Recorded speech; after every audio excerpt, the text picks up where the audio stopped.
The Soviet submarine lay on the ocean floor like a steel coffin. Captain William "Ironhand" Carter stared at the sonar screen, his jaw tight. The USS Manitowoc had been searching for K-219 for 3 days. Intelligence said it sank in 1938, 30 years ago. But the sonar was showing something impossible. "Captain, I'm reading power signatures." Sonar technician Davis looked up, his face pale in the green glow of the instruments. Carter leaned closer. "That's impossible. The reactor would have gone cold decades ago." "Sir, I'm telling you what I'm reading. That sub down there, it's running." The control room fell silent. 23 men held their breath in the cramped space 300 meters below the Atlantic surface. It was March 1968, and the Cold War was at its peak. Every anomaly could mean enemy action. Every decision could start a war. "Take us down," Carter ordered. "Slow and quiet. I want eyes on that wreck." But something in his gut told him this wasn't just a wreck. The Manitowoc descended through layers of darkness. At 400 meters, the pressure outside could crush a man in seconds. The hull creaked, a sound every submariner learned to live with. But today, each groan of metal felt like a warning.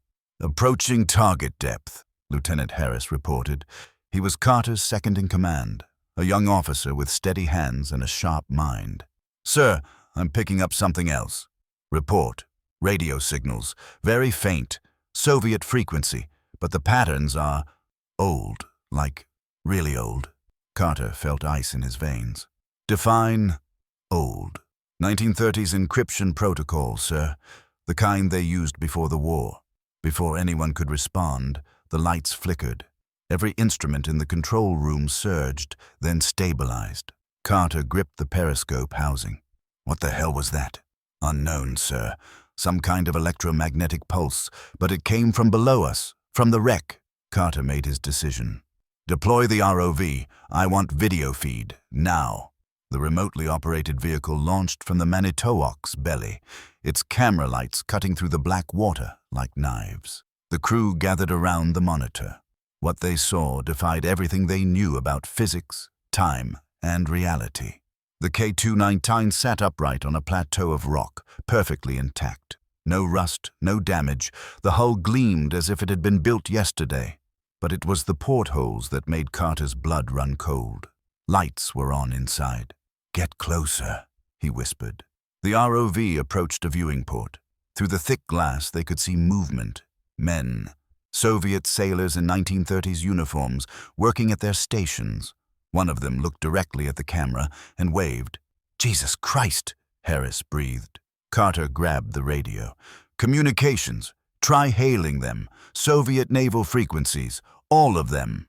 Static crackled. Then, through the interference, "American vessel, this is K-219. We request assistance. Our navigation systems have failed. Can you provide our position?" The voice spoke English, with a heavy Russian accent. Carter picked up the handset, his hands steady despite the impossibility of what was happening. "K-219, this is Captain William Carter of the USS Manitowoc. What is your last known date?" Silence stretched. Then, "It is August 17th, 1938. We are on routine patrol. Why do you ask? What year do you think it is?" Harris looked at Carter with wide eyes. "Sir, that's impossible. That submarine has been on the bottom for 3 decades. Those men should be dead." "I know." Carter keyed the mic again. "KU-9, you need to listen carefully. The year is 1968. You've been missing for 30 years. Laughter came through the speaker. Then it cut off abruptly. "You are playing games, American. We submerged this morning. We have been underwater for only 6 hours. Carter turned to his navigator. "What's our exact position?" 23 degrees north, 47 degrees west, sir. We're directly over the Bermuda Trench. Depth here reaches 8,500 meters. The Bermuda Trench. Carter had heard stories. Every submariner had. The place where compasses spun, where radio signals vanished, where ships and planes disappeared. He'd always dismissed them as superstition.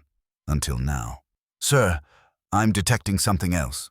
Davis's voice was shaking. "There's a current, but it's not water. It's something else. Some kind of temporal distortion. The readings are off the charts. In English, Davis. Sir, that submarine isn't in our time. It's in a pocket, a bubble. Time moves differently down there. For them, it's only been 6 hours. For us, it's been 30 years, and we're right on the edge of that bubble. Carter stared at the monitor. Those Soviet sailors were going about their duties, unaware that the world they knew had ended 3 decades ago. Stalin was dead. World War II had come and gone. The Soviet Union had become a superpower, and these men knew none of it. "Prepare a dive team," Carter said quietly. "Sir, with all respect, that's insane," Harris protested. "We don't know what that field will do to us. We could end up trapped like them. Or we could save 23 Soviet sailors from a fate worse than death." 3 hours later, Carter stood in the airlock with 2 volunteers, Petty Officer Rodriguez and Specialist Chen. They wore experimental deep-dive suits designed to withstand pressures that would kill a man in seconds. But no suit could protect them from what waited below. The exterior hatch opened. Dark water rushed past as they descended on cables. Carter's headlamp cut through the blackness. Below, the K-219 waited, its hull gleaming impossibly bright. They landed on the Soviet sub's deck with a metallic thud. Carter approached the forward hatch. To his shock, it began to open from inside. A Soviet officer stood there, young and clean-shaven, wearing a uniform from 1938. He smiled nervously. "Welcome aboard, Captain Carter. I am Lieutenant Yuri Volkov. Please, come. Our captain wishes to speak with you." The interior was pristine. Fresh paint, polished brass, men working as if nothing was wrong, but their eyes held the confusion of men who knew something was terribly wrong but couldn't understand what. In the captain's quarters, an older man sat at a desk. His nameplate read, "Captain Dmitry Fedorov." He gestured to a chair. "Sit, Captain Carter. We need to talk, because I think you're telling the truth, and if you are, we have a very serious problem. What makes you believe me?" Fedorov pulled out a logbook and opened it. "Because this morning, or what we thought was this morning, we were on patrol near Murmansk. Now our instruments say we are in the mid-Atlantic. Our chronometers show 6 hours have passed. Your equipment says 30 years, and most disturbing." He paused. "2 of my men claim they saw their own reflections in the water, but older, much older, with gray hair and wrinkled faces." Carter felt his skin crawl. "The temporal field. It's showing them their future selves. Or we're seeing ghosts of what we should have become." Fedorov stood and walked to a porthole. "Tell me, Captain, in your 1968, did the Soviet Union win the war? What war? The one that's coming. Everyone knows it. Germany is rearming. Japan is aggressive. The Americans and Soviets will have to choose sides soon." Carter realized the weight of what he had to say. "Captain Fedorov, World War II already happened. It ended in 1945. Germany and Japan lost. The Soviet Union and America were allies. But now," he hesitated, "now we're enemies. The Cold War, we call it." Fedorov's face went pale. He sat down heavily. "Allies? With America? And then enemies?" He laughed bitterly. "What a waste. What a terrible waste." "Sir!"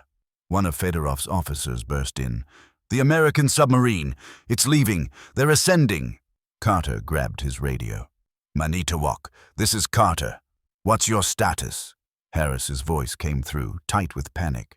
"Sir, we're experiencing systems failures, multiple hull breaches. The temporal field is expanding. We need to get clear now or we'll be pulled in." "Negative. Hold position. That's an order." "Sir, we're losing pressure in compartments 3 and 4. We have maybe 10 minutes before—" The radio died. Carter looked at Fedorov. The Soviet captain understood. "You have to go. Your men need you." "I can't leave you here, trapped in this loop." Fedorov smiled sadly. "Captain Carter, we've been trapped for 30 years. What's another 30? Or another 300? He stood and extended his hand. "But you've given us something. You've told us we mattered, that we were part of something larger. That's more than most men get." Carter shook his hand. Then Fedorov leaned close and whispered, "But there's something you should know. Something I discovered an hour ago." He pulled Carter to the porthole and pointed down into the deeper darkness below them. "There's another submarine down there, deeper in the field. And Captain, I think it's yours." Carter's blood froze. He looked where Fedorov was pointing. Far below, barely visible, was a shape. A submarine. American design. Modern. And on its hull, he could just make out the numbers. USS Manitowoc. "That's impossible. My ship is above us." "Is it?" Fedorov's voice was gentle. "Or are you already trapped, and you just haven't realized it yet?" Carter ran. He raced through the K-219's corridors, his team following. They reached the airlock, sealed it, and began their ascent. The cable pulled them up through black water. Carter looked down one last time. The K-219 was fading, its lights dimming, as if time itself was pulling it back into the darkness. They reached the Manitowoc. Harris was waiting, his face grim. "Sir, we've got a problem. When I tried to ascend, our depth gauge showed we were going down. When I went down, it showed ascent. The instruments are completely scrambled. Get us out of here. Full power, any direction. Just move." The Manitowoc's engines roared to life. The submarine pushed forward, fighting against something invisible, something that wanted to keep them. The hull groaned. Men prayed. And then suddenly, they were free. The instruments stabilized. The compass stopped spinning. They were back in normal space, normal time. "Get me a reading. Where are we?" "Same coordinates, sir, but—" The navigator's voice trailed off. "Sir, according to the chronometer, we've been gone for 3 days. But according to mission control," he held up a radio message, "we've been gone for 3 hours." Carter slumped in his chair. They'd experienced 3 days. Command had experienced 3 hours, and somewhere below them, in a pocket of frozen time, Captain Federov and his crew were still living August 17th, 1938, over and over again. But it was Fedorov's final warning that haunted Carter. That other submarine. The deeper one. The American one. What if Fedorov was right? What if time worked differently here? What if, someday, Carter would find himself back in that trench, trapped in his own loop, warning another captain about the fate that awaited him? "Sir, should I report the K-219 sighting?" Carter thought about it. If he reported it, they'd send more ships, more men. And more men would risk being trapped. He made his decision. "No. Mark this area as hazardous terrain. Unstable geology. No further exploration authorized." "But sir, those Soviet sailors—" "Are already gone, Lieutenant. We can't save them. All we can do is make sure no one else suffers their fate." That night, in his quarters, Carter opened his logbook. He wrote down everything, every detail, every impossible moment. Because someday, someone might need to know. Someday, another captain might find himself descending into that trench, and this account might save his life. But as he wrote, he noticed something that made his pen stop. His hand. In the dim light, he could see it clearly. And there, on his wrist, was something that hadn't been there before. A watch. A Soviet naval watch. From 1938. He didn't remember putting it on.